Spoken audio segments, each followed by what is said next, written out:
धनखड़ का इस्तीफा महज एक संवैधानिक औपचारिकता नहीं, बल्कि भारतीय राजनीति में एक बड़े सत्ता संग्राम की शुरुआत का संकेत है, जिसमें आरएसएस और नरेंद्र मोदी के बीच की खाई अब साफ तौर पर दिखने लगी है। ये इस्तीफा उस अंदरूनी राजनीतिक विस्फोट की पहली चिंगारी है, जो आने वाले समय में भारतीय जनता पार्टी की संरचना को पूरी तरह बदल सकता है।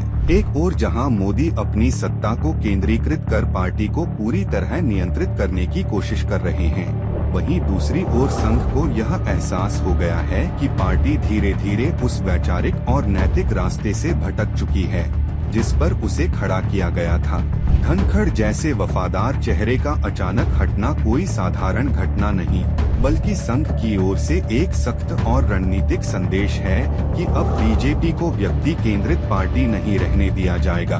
पिछले कुछ वर्षों में आरएसएस के भीतर लगातार यह असंतोष पनप रहा था कि मोदी ने संगठन की परंपराओं को दरकिनार कर सिर्फ एक चेहरे के सहारे राजनीति की दिशा तय करनी शुरू कर दी है, जिससे न सिर्फ पुरानी पीढ़ी के नेताओं को किनारे किया गया, बल्कि संगठन के प्रचारकों और जमीनी कार्यकर्ताओं की भी उपेक्षा हुई। धनखड़ का इस्तीफा इसी दबे असंतोष के मुखर होने का प्रतीक बन गया है, जिससे यह संकेत साफ है कि अब संघ खुलकर मैदान में उतरने के लिए तैयार है।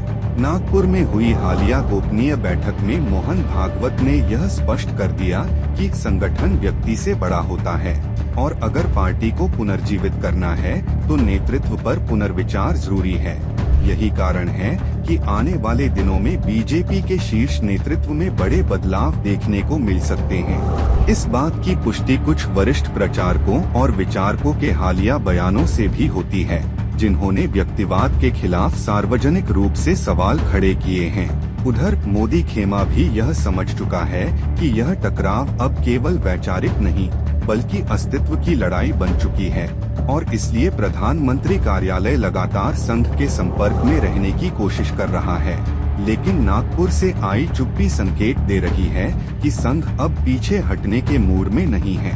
पार्टी के भीतर भी इस बगावत की आग फैलने लगी है। बिहार, महाराष्ट्र, राजस्थान, कर्नाटक जैसे राज्यों से आ रही खबरें बताती हैं कि जमीनी स्तर पर विधायक और कार्यकर्ता अब नेतृत्व परिवर्तन की जरूरत महसूस कर रहे हैं। यहाँ तक कि कुछ सीनियर नेताओं ने ऑफ रिकॉर्ड यह कहना शुरू कर दिया है कि मोदी को हटाए बिना पार्टी की आत्मा नहीं बचाई जा सकती।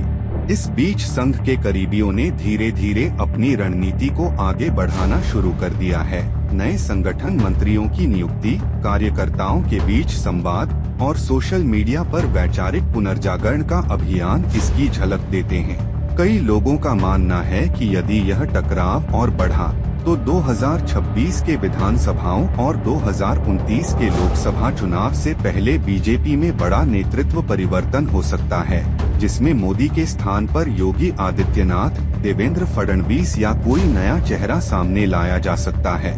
संघ की रणनीति साफ है, एक ओर वह मोदी के विकल्पों को तैयार कर रहा है, दूसरी ओर संगठन में अंदरूनी असंतोष को हवा देकर एक वैचारिक दबाव बना रहा है। मोदी कैंप के लिए यह स्थिति बेहद संकटपूर्ण है, क्योंकि एक ओर उन्हें सत्ता बनाए रखने की चुनौती है और दूसरी ओर अपने ही संगठन से उठ रही नाराजगी को संभालने का दबाव। इस पूरी लड़ाई के केंद्र में धनखड़ का इस्तीफा एक साइलेंट ब्लास्ट बनकर उभरा है, जिसने न सिर्फ मोदी कैंप को झकझोर दिया है, बल्कि पूरे राजनीतिक तंत्र को संकेत दे दिया है कि भारतीय जनता पार्टी अब अपने सबसे गंभीर संक्रमण काल से गुजर रही है।